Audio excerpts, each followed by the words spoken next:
आप सभी भक्तों का हमारे चैनल बी.एस. शर्मा भारद्वाज में स्वागत है। भक्तों, आज हम पुत्रेष्टि कथा की 10वें दिन की कथा का वर्णन कर रहे हैं। आप सभी ध्यान लगा करके इस कथा का श्रवण करें। इसके श्रवण करने से किसी प्रकार का पाप ताप संताप होता है वो दूर हो जाता है। बोलो इंद्रावन बिहारी लाल की जय। गजाननं भूतगणाधिसेवितं कपेत्थेऽम्बुफलचारुभक्षणम् उमासुतं शोकविनाशकारिकं नमामि विघ्नेश्वरपादपङ्कजं।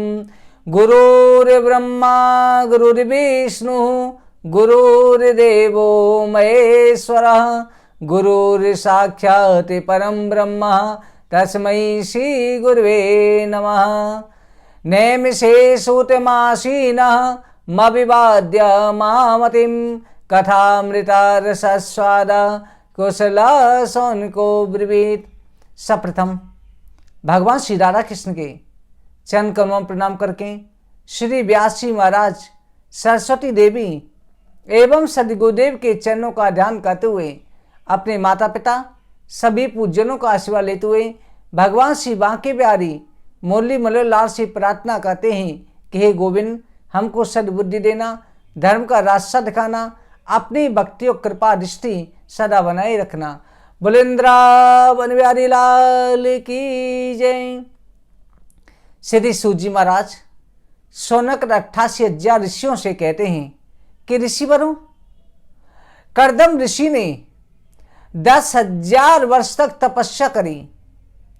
तपस्या करने पर नारायण प्रकट हुए। भगवान नारायण ने वरदान दिया। तब कर्दम ऋषि ने एक ही वरदान मांगा कि प्रभु, मैं चाहता हूं कि मुझे धर्म पत्नी की प्राप्ति हो। मुझे पत्नी नहीं, मुझे धर्म पत्नी चाहिए। और धर्म पत्नी उसे कहा जाता है जो मेरे सुख में दुख में सहयोगिनी बने और मेरे धर्म कार्यों में, अगर पति गलत रास्ते जा रहा है तो पत्नी उसे सही रास्ते लाने की कोशिश करे। ये नहीं कि पति की हाँ में हाँ गलत बात है उसमें भी हाँ मिलाए। हाँ, पति की सम्मति दे, मंत्रणा दे। जैसे राजा मंत्री का परामर्श मानता है, सभासदों की मंत्रणा मानता है, उसी तरह से पत्नी पति को सही रास्ते लाने की कोशिश करे, उसे धर्म पत्नी कहा जाता है। जो मेरा मान सम्मान बढ़ाए उसे धर्म पत्नी कहा जाता है। भगवान ने तथास्तु कहा। इधर नारद जी ने मनु जी महाराज से कहा कि आपकी कन्या देवहूति के लिए कर्दम जी से बढ़कर के कोई वर नहीं है।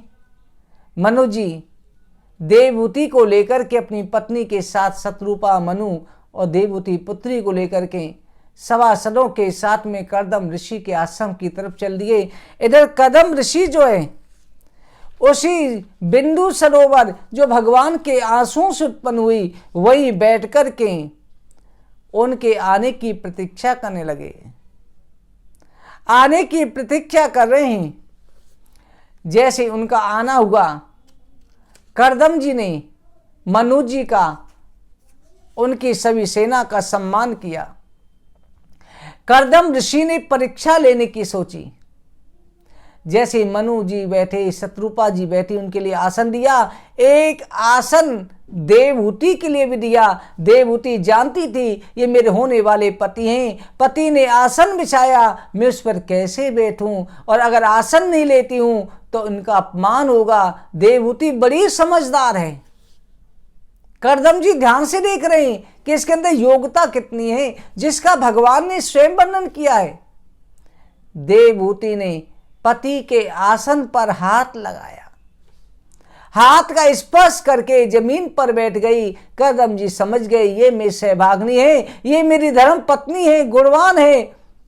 आसन का अपमान भी नहीं होने दिया और उस पर बैठ करके भी अपमान नहीं करा। इस तरह से देवहूति हाथ लगाती है और हाथ लगा करके बैठ गई। मनु जी ने प्रार्थना करी कि भगवान देव ऋषि नारद जी ने कहा है कि मैं अपनी पुत्री का विवाह आपके साथ में कर दूं, और मेरी कन्या जो है बचपन से ही साधु सन्यासियों की तरह जीवन व्यतीत करती है, दिन भर भक्ति में लगी रहती है, प्रभु की भक्ति करती है, सादा रूप रहती है, इसे शौक मौज भी नहीं है, सन्यासी जीवन व्यतीत करती है, तो आप भी सन्यासी हैं, आप मेरी पुत्री को स्वीकार करें।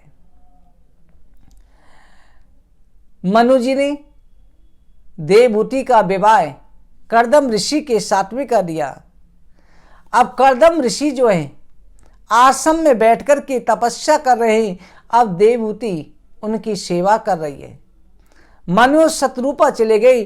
माता पिता के चले जाने पर पृथिव्यां पृष्ठे सारी पतिमंगित कोविदा नित्य परिचिता प्रीत्वा भवानी वा भवम प्रभुम। माता पिता के चले जाने के बाद देवहूति जो है पतिव्रता धर्म का पालन करने लगी, अपनी पति की सेवा में लगी रहती, ऐसी मधुर वाणी बोलती कि पति भी मोहित हो जाते, हर समय उनकी सेवा में तत्पर रहती। पति को संध्या वंदन के समय, पूजा के समय आसन बिछा देना, जल की व्यवस्था करना, भोग के समय भोग ला देना, जो व्यवस्था थी कहने की दे दी। उसे पता था कि मेरे पति को किस समय क्या चाहिए, उसी समय पर वही वस्तु उपलब्ध करा देती थी। दिन और रात इस तरह से रहती। कर्दम जी ने जब कई वर्ष बीत गए, देखा कि इसने अपने शरीर को भी मेरी सेवा में सुखा दिया है, ये कितनी सेवा करती है, इसका भी जीवन है, चैतात है, इसे भी गृहस्थी सुख मिलने चाहिए। कर्दम जी कहने लगे कि हे देवी, मैं तुम्हारी सेवा से प्रसन्न हूं, तुमने मेरे सुख के लिए अपने शरीर की चिंता नहीं करी, मैं तुम्हें वो दिव्य भोग दूंगा जो देवताओं को भी दुर्लभ है, किसी मनुष्य को नहीं हो सकता। मैं तुम्हें दिव्य दृष्टि देता हूं जिससे तुम उन्हें देख सकोगी, तुम्हें अलौकिक शक्तियां सिद्धियां प्राप्त हो जाएंगी। ये सुनकर के देवहूति गदगद हो गई, कहने लगे प्रभु, विवाह के समय पर जो आपने प्रतिज्ञा करी थी उसका स्मरण करें। आपने कहा था शास्त्र के अनुसार उन साधनों का निर्माण होना चाहिए। प्रियायाम प्रवमविच्छन्न कर्दमो युगमस्ततः विमानम कामिदं ख्यस्ते रहे विविचततः। कर्दम जी कहने लगे, देवी आप चिंता ना करो, आपको गृहस्थी सुखवी में प्रदान करूंगा, क्योंकि जैसे पत्नी का कर्तव्य होता है पति का अनशन करना, उसी तरह से पति का कर्तव्य भी होता है पत्नी की हर हाल में व्यवस्था करना। भक्तों हमेशा ध्यान रखें, पति का कर्तव्य कहता है विवाह के समय पर पत्नी को 4 वस्त्र दिए जाते हैं, उन वचनों को याद रखें। सबसे पहले जब आप अपने लिए वस्त्र खरीदने जा रहे हो तो अपने लिए चाहे ना खरीदो, सबसे पहले पत्नी की व्यवस्था जरूर करो, क्योंकि लक्ष्मी है घर की इज्जत है, पत्नी से ही इज्जत होती है। पत्नी के लिए पहले खरीदो, अपने लिए बाद में खरीदो। उसे प्रसन्न रखने की कोशिश करो, और पत्नी का भी कर्तव्य है पति के कुल मर्यादा का ख्याल रखे, उसका मान सम्मान बनाए रहे। पति पत्नी एक गाड़ी के 2 पहिए होते हैं, दोनों को मिलकर के चलना चाहिए। जैसे पत्नी और पति इन दोनों के कर्तव्य एक जैसे हैं, पत्नी को भी चाहिए पर पुरुष में अगर छोटा है तो उसे भाई की दृष्टि से देखे, बड़ा है तो पिता की दृष्टि में देखे, छोटे को पुत्र बराबर के भाई और बड़े को पिता देखे। उसी तरह से पुरुष को चाहिए कि पुरुष को जो है पर स्त्री को माता की तरह देखना चाहिए, बराबर की है बहन की तरह देखे, छोटी है तो उसे बेटी की तरह देखे। अगर ऐसा कर्तव्य निभाते हैं तो उनको भगवान की प्राप्ति हो जाती है, उन्हें संसार में कोई तप बल करने की आवश्यकता नहीं पड़ती। इसलिए कर्म सुधारो, दोनों को मिलकर के चलना चाहिए। अगर पति गुस्सा होता है तो पत्नी को शांति से काम लेना चाहिए, पत्नी भी अगर किसी बात पर रूठी हुई है पति को प्रेम के साथ में अनुसरण करना चाहिए। यही गृहस्थ धर्म है। करदम जी ने कहा कि हे देवी, आप चिंता ना करो, आप सामने ये तालाब है, तालाब में स्नान करने जाओ, बिंद सरोवर में स्नान करो।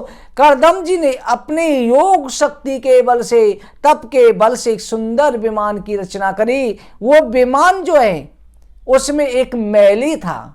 विमान के अंदर मानो चलता फिरता महल जो है उसमें स्तंभ मणि लगी हुई थी, बेदोन मणि लगी थी, सोने का महल था जिसमें अनेकों दिव्य दरवाजे, सुंदर दिव्य सैयाएं लगी हुई थी, पर्दे टंगे हुए थे, मालाओं पर भ्रमर गुंजर कर रहे थे, दीवारों पर कबूतर मयूरों के चिन्ह ऐसे लगे हुए थे मानो सजीव हों।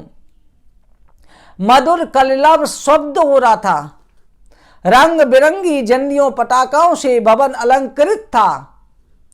भवन में चारों ओर मोर के, अनेक जीव जंतुओं के ऐसे चित्र थे मानो ये सजीव हों। इधर जो है देवहूति जैसे स्नान करने के लिए बिंदु सरोवर में उतरी, जैसे उसने डुबकी लगाई, उसी समय उसका सुंदर एक दिव्य कन्या की तरह हो गया। उसी समय बिंदु सरोवर से 15-15 वर्ष की दासियां प्रकट हो गईं, जो करदम देवहूति को उतर लगा करके स्नान कराने लगी। हाथ जोड़ करके हजारों दासियां सेवा में खड़ी हैं कि हम आपकी क्या सेवा करें।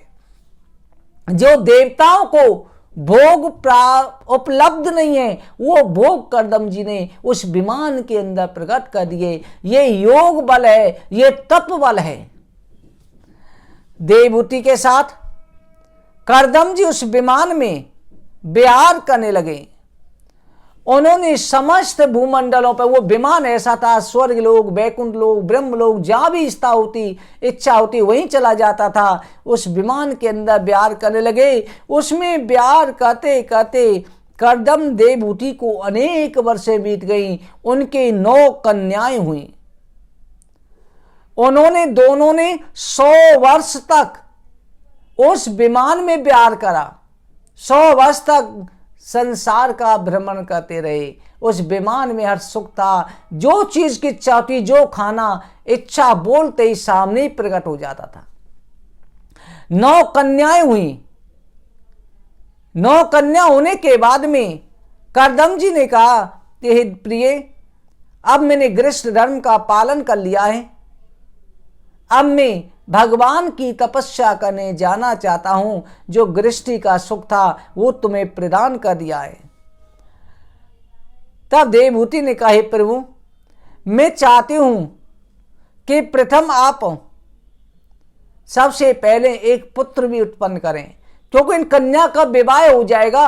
आपके जाने के बाद में मैं किसके सहारे रहूंगी, किसके सहारे मैं अपना जीवन यापन करूंगी। हे स्वामी, आप इन कन्या का विवाह भी करें और मुझे एक पुत्र भी प्रदान करें, जिससे जो है वो पुत्र ऐसा होना चाहिए, ये नहीं कि साधारण गृहस्थी पुत्र हो, वो पुत्र ऐसा होना चाहिए जो मेरा मोक्ष से, मेरा बंधन से मोक्ष कर दे। देवहूति की प्रार्थना पर करदम जी ने कहा, देवी चिंता ना करो, शोक ना करो, तुम्हें ऐसा ही पुत्र उत्पन्न होगा, तुम खेद ना करो। अब तुम्हें जो है यम नियमों का पालन करना होगा, व्रतों का पालन करना होगा, ऐसे नियम लेने होंगे जिससे जो प्रभु ने मुझे वरदान दिया था कि मैं आपके यहाँ पुत्र रूप में आऊंगा, सांख्य शास्त्र का निर्माण करूंगा, पुत्र रूप में मेरे घर में पधारे। देवहूति ने नियमों का, व्रतों का पालन करना शुरू किया। भगवान की भक्ति करती, तपस्या करती रहती, गर्भ धारण किया और गर्भ धारण करने पर उस गर्भ में परमात्मा का तेज आया। उस परमात्मा के तेज के आते समय आकाश में बाजे बजने लगे। तस्याम भवति ते काले भगवान मधुसूदनः कादमं वीरमापन्नो जग्नेर्विदारुणिः। उस समय आकाश में बाजे बज रहे हैं, गंधर्व गान कर रहे हैं, अप्सराएं नृत्य कर रही हैं, देवता फूलों की पर्चा कर रहे हैं। ये देख करके मरीचिया ऋषियों के साथ में ब्रह्मा जी करदम जी के आश्रम पर आए। कहा कि हे पुत्र, तुमने मेरी आज्ञा से गृहस्थ धर्म का पालन किया, गृहस्थी का पालन किया, पुत्रों को पिता की इसी तरह से सेवा करनी चाहिए। अब तुम इस समय इन ऋषियों के साथ में अपनी पुत्रियों का विवाह कर दो। पुत्री जवान हो चुकी हैं और तुम्हारे जो है पुत्र भी हो गया है। ये पुत्र साक्षात नारायण का अवतार है। इसका नाम कपिल देव होगा, कपिल नाम से विख्यात होगा। ये अज्ञान में फंसे हुए जीवों को निवृत्त करेगा, उन्हें बंधन से मुक्त करेगा, उनको वैकुंठ की प्राप्ति कराएगा। ये सांख्य शास्त्र का उपदेश दाता होगा। इनका नाम स्मरण करने से प्राणी संसार के मोह बंधन से छूट जाएगा। ब्रह्मा जी की आज्ञा से कर्दम जी ने और देवहूति ने अपनी पुत्रियों का विवाह उन 9 ऋषियों के साथ में कर दिया। एक दिन कर्दम जी सभी ऋषि आज्ञा लेकर के चले गए। कर्दम जी एकांत में कपिल भगवान के पास जाते हैं और जाकर के कपिल भगवान को प्रणाम किया। कहा, हे पुत्र, तुम मेरे पुत्र भी हो पर परमात्मा के अवतार हो, इसलिए मेरे प्रणाम के भी योग्य हो। संसार में अपने पापों से कलेश भोगते हुए मनुष्यों पर कभी देवता प्रसन्न हो जाते हैं। आपने हमारे गर्भ में जन्म लेकर के हमारे घर को, कुल को पवित्र कर दिया। आप भक्तों का मान बढ़ाने वाले हैं, मैं आपको प्रणाम करता हूँ। आपके द्वारा सभी ऋणों से मुक्त हो चुका हूँ। अब आज्ञा दें, मैं वन में चला जाऊं और वन में जाकर के आपका भजन करूं। कपिल देव जी ने कहा, पिताजी, संसार में ज्ञान मार्ग नष्ट हो चुका था, लोग अज्ञान में फंस गए थे, इसलिए उसका ज्ञान का प्रचार करने के लिए मैंने ये शरीर धारण किया है। आपकी इच्छाएं वन में जाएं या घर में रहें, केवल मुझ में अपने कर्म अर्पित करते हुए मेरा स्मरण करें, मेरा ध्यान करें। मैं आपको हृदय में साक्षात्कार करूंगा, जिससे आपका बंधन सर्वदा के लिए निवृत्त हो जाएगा। अब मैं माता को भी ज्ञान का उपदेश दूंगा, जिससे वो भी संसार के बंधनों से मुक्त हो जाएगी। ये सुनकर के कर्दम जी पुत्र की परीक्षा करके वन की तरफ में चले गए। कर्दम जी वन में चले गए। सौनक जी ने पूछा कि हे भगवान, सांख्य शास्त्र के प्रचार के लिए भगवान ही कपिल रूप में अवतीर्ण हुए थे। कृपा करके कौन से सांख्य शास्त्र का कपिल भगवान ने संसार में वर्णन किया, वो सांख्य शास्त्र क्या है? उस सांख्य शास्त्र का आप कृपा करके विस्तार से मुझसे चैत्र वर्णन करिए। श्री सूजी महाराज कहते हैं, ऋषियों, सांख्य शास्त्र भगवान के द्वारा, कपिल देव जी के द्वारा वर्णित है। एक दिन जो कर्दम जी के चले जाने पर कपिल देव भगवान बिंद सरोवर के किनारे बैठकर के स्वयं अपना ध्यान कर रहे थे। उसी समय देवहूति कपिल देव के पास जाती है और जाकर के कहा, हे पुत्र, दुष्ट इंद्रियों को तृप्त करते हुए मैं अत्यंत उदास हो चुकी हूँ। ये हमारी इंद्रिय हैं, इनकी वासना कभी निवृत्त नहीं होती। कभी कुछ मांगती हैं, कभी अच्छा भोजन मांगती हैं, कभी संसार के सुख मांगती हैं, कभी धन मांगती हैं, कभी अच्छा घर मांगती हैं। ये इंद्रिय हैं। इन इंद्रियों को तृप्त करते करते मैं थक चुकी हूँ, घोर अंधकार की ओर जा रही हूँ। बहुत दिनों में सूर्य के समान तुम मुझे प्राप्त हुए हो। इस अज्ञान में, इस संसार सागर में फंसे हुए मेरे बंधनों से मुझे छुड़ा दो। ये संसार प्रकृति पुरुष का जाल है। इसका स्वरूप क्या है? प्रकृति पुरुष का स्वरूप क्या है? माता के ऐसे वचन सुनकर के कपिल देव भगवान मुस्कुराते हुए कहने लगे, हे माता, मनुष्यों को कल्याण आत्मा अनित्मा के विचार से ही होता है। इससे सुख दुख दोनों की निवृत्ति हो जाने पर जीव परम शांति को प्राप्त होता है। वही जो आत्मयोग होता है, उसका मैं आपके सामने वर्णन करता हूं। ईश्वर में जब प्राणी का मन लग जाता है, तब उसका मोक्ष हो जाता है, और जब वो कर्मों में फंसा रहता है तब उसका बंधन हो जाता है। मनुष्य का मन कामादि दोषों से रहित होता है। जब प्राणी ईश्वर को समर्पित हो जाता है, न उसे सुख का एहसास होता है, न दुख का एहसास होता है, न मान का होता है, न सम्मान का होता है। उसे केवल परमात्मा के स्वरूप का ही ज्ञान होता है। जो परमात्मा में, परम ब्रह्म में लीन है, उसे न सुख महसूस होता है, न दुख महसूस होता है। उसे केवल यही होता है कि परम पिता परमात्मा, मैं तो आत्मा हूं, मैं आत्मा का स्वरूप हूं। इसलिए संग बंधन का भी कारण है और संग मोक्ष का भी कारण है। संग के भी दो भेद होते हैं। संग, अगर दोस्तों का, संसार का संग किया जाए तो बंधन होता है। अगर साधु पुरुषों का, भक्तों का संग किया जाए तो मोक्ष का कारण होता है। हे माता, यही जो है संसार में बंधन मोक्ष के कारण होते हैं। संसार में किस तरह से संसार के बंधनों से, संसार के दुखों से प्राणी निवृत्त हो सकता है, किस तरह से जन्म मरण से चक्र के छूट सकता है, उसकी कथा का हे माँ मैं आपके सामने वर्णन करता हूं। भक्तों, कपिल देव भगवान जो है माता देवहूति को सांख्य शास्त्र का उपदेश दे रहे हैं।